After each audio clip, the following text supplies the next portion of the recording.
It's another edition of Todd's Odds with our sports betting analyst, Todd Fuhrman. Always great to see you, buddy. Well, here we go. The Buffalo Bills are going to get another crack at trying to get past the Kansas City Chiefs in the postseason. And as we pointed out many times on the show this week, the Bills 0-3 against Kansas City in the playoffs. Chiefs slight home favorites. So I guess what I'm asking here, Todd Fuhrman, are you here to give Buffalo Bills fans and Bills Mafia in general a little bit of hope? I mean, Jay, look, these are the two winningest franchises going back to 2018. If you combine their regular season success and the postseason success, the problem for Bills fans is the Chiefs have made 4 trips to the Super Bowl and the Bills still looking for their first during that particular time frame. But you have to go back to 1992. The reason I bring up that year, it's the last time that Buffalo went on the road and actually won a playoff game. A 9-year-old Todd Fuhrman really doesn't remember those games, but he does remember how that run ended for the Buffalo Bills. But in terms of this game against Kansas City, look, I'm not going to clamor to make a case for Buffalo as a live underdog at catching 1.5 in this spot.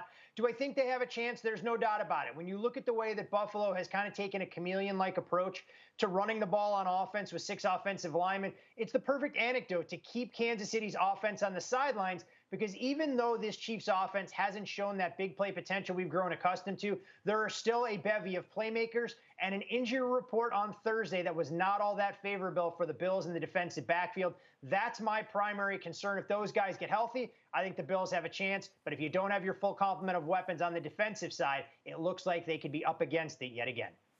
Todd, you took the Commanders for the upset on Wild Card Weekend. You stopped short of doubling down on the Commanders in the divisional round. However, you did say that no moment seemed too big for Jaden Daniels, and you wouldn't be surprised to see them move on. Well, here we are.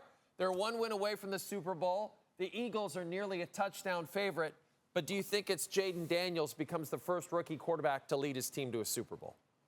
Yeah, how about that, Jay? When you look at the 4 quarterbacks still left in the postseason, one common denominator, not a single turnover between the 4 of them. And Jaden Daniels, the only one of the remaining 4 that passed for more than 180 yards in a game to get his team to this point. But Washington was extremely fortunate. They won the turnover battle against the Detroit Lions. And I wonder if that scenario is going to play out here. We do know about the high level of familiarity. The problem for the Commanders is this is a leaky run defense. And even if Jalen Hurts is limited with his mobility, Philadelphia does have a path to handing off to Saquon Barkley and allowing him to do his thing. So I hate to pick against Cinderella and be the proverbial Grinch in the room, but rookie quarterbacks in this spot do not have a good track record.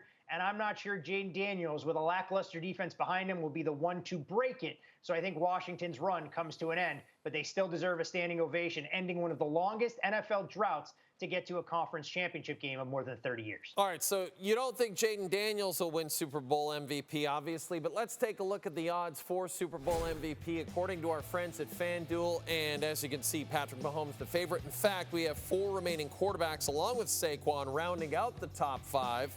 Do you have one that you like while we still have 4 teams remaining, Todd?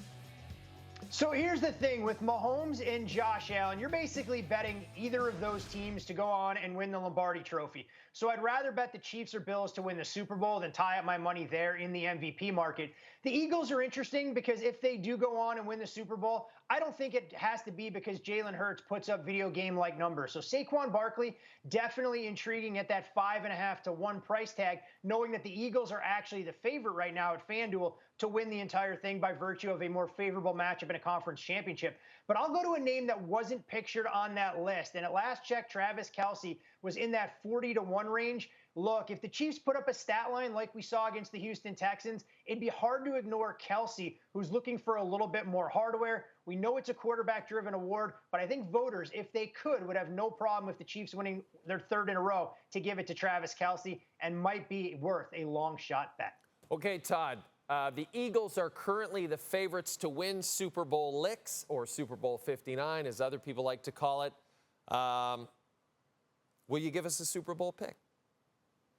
Do I need to give a Super Bowl pick at this time, Jay? I mean, I feel like I should be able to pair the field from 4 to 2. But if I am looking at the teams right now, and if we looked at some of the forecasted numbers, and I'll tip my hand a bit, I expect that the Eagles get through the Commanders, and regardless who comes out of the AFC, they'll open as short underdogs. Well, I think they'd be at a coaching disadvantage. If I had to pick right now, it kills me to say it, but I'd make a slight case for the favorite in Philadelphia. But like always, subject to change, and I'm not running to bet them at a price tag of 2-1. I'd rather know what the matchup looked like before I put my money to work for all of us and the lovely TSN viewers out there. Well, I'll say this, and the lovely TSN viewers are going to be excited. We're going to talk to you next week during one of the worst weeks in sports, the Super Bowl bye week, where we're expecting you to fill probably 40 minutes of our 52 minutes on this show. Look, Jay, you and I can go back. We can tell stories from the glory days. We can entertain the best of them. And what I was always told when I was working my way up through the business, you don't define a sportscaster and their talents by their ability to entertain during peak sports times. It's the dog days of summer, and apparently in our case, the Super Bowl bye week. So we'll do nothing but a deep dive of the Four Nations roster and figure out if Team Sweden actually has a healthy netminder to be out there for them as their odds continue to drop. And this is why he's the best in the business. This, ladies and gentlemen, is Todd Fuhrman.